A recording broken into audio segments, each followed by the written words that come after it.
Hi, I'm Ted, and I'm going to show you how to compute variance and covariance in Excel. These are both very basic statistical calculations. I have them on a spreadsheet here.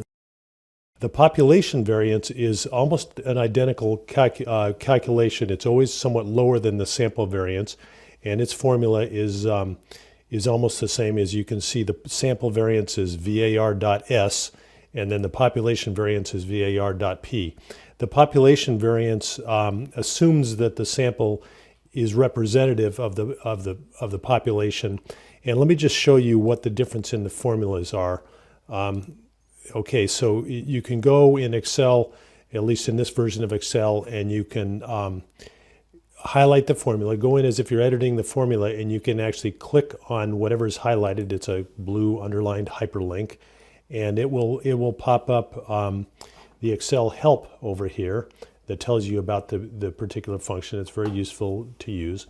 And down in the bottom for the var.s function is the formula, and it's just the sum of the squares of all the deviations are about the mean. So x is each sample, x bar is the mean, and n minus 1 is n is the number of samples.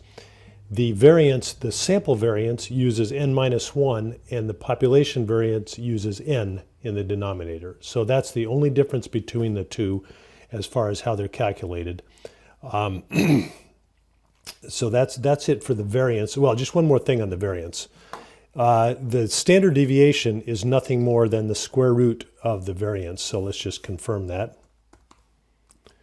So we take the square root of the square root of the sample variance, and down here we're just going to do the standard deviation of this set of numbers, and sure enough, they're the same number. So I hope this has been helpful. I'm Ted, and today I showed you how to compute variance and covariance in Excel. Thank you for watching.